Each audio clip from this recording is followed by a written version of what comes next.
just as an overview, a lot of people are not familiar with the Centers for Spiritual Living because it's a fairly new philosophy. Started in the early 1900s, and the founder, Ernest Holmes, studied Eastern and Western traditions, really looked deeply at the life of Christ and what he knew about healing, and created a life philosophy.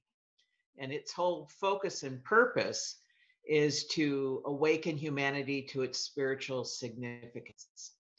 And so it's a relatively new organization. It's an international organization. And what drew me to it specifically with my long history through Christianity was that it's very open. And one of the basic teachings is it's about our relationship to the sacred. So you can belong to the tradition. And if you're, or perhaps also Catholic or Protestant or Baha'i or some other tradition, the philosophy should make you a better Christian, a better Buddhist, a better whatever it is, and add to your spiritual journey. I have a full time private practice as a psychotherapist, and my primary work is with Interfaith.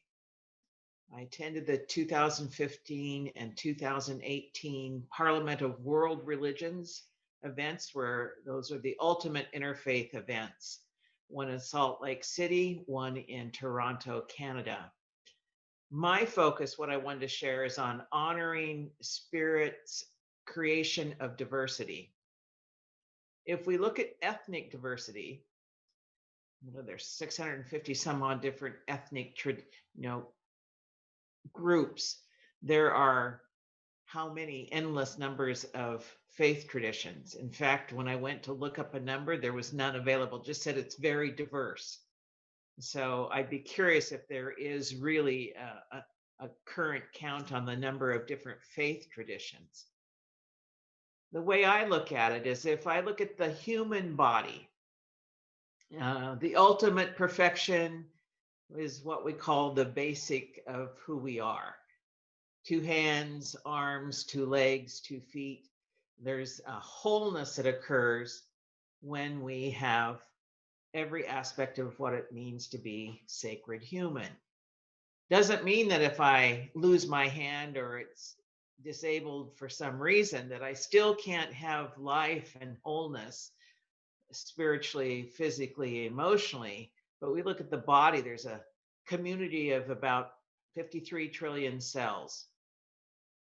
So all those cells that make up that body and individual expression of Lynne, that community creates that individual.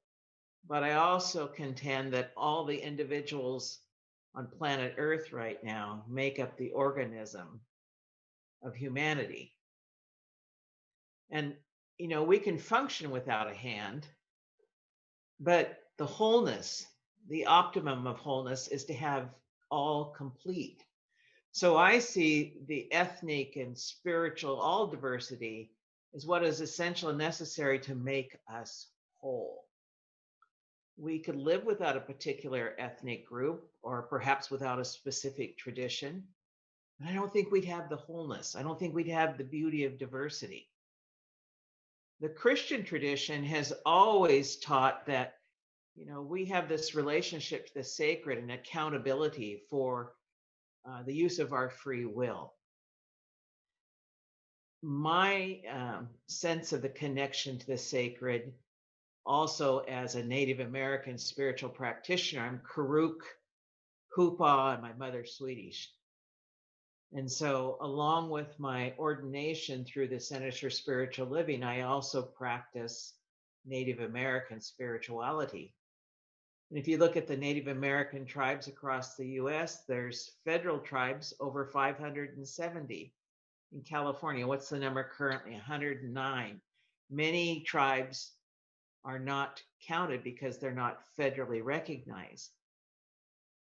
So even though there's that huge diversity, we describe a culture of people by the term Native American, Pacific Islanders, whatever the term is we give.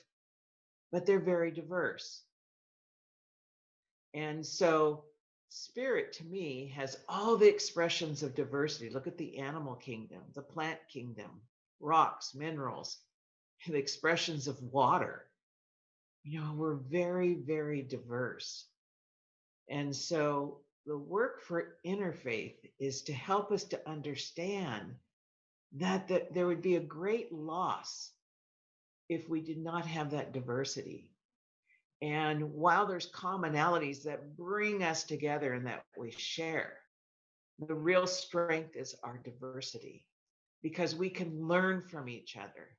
We can broaden our worldview, broaden our understanding and experience of the world and one another, if we're willing to actively support diversity, so that we can, you might say, have that wholeness accentuated in everyday life, instead of having someone different than I be a threat, or not be diminished in the eyes of the sacred.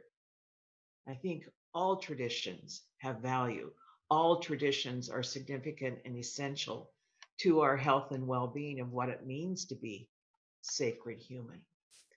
And so my work is a lot with interfaith. I chair the Shasta Interfaith in Shasta County, Northern California. We're building that more into a regional organization.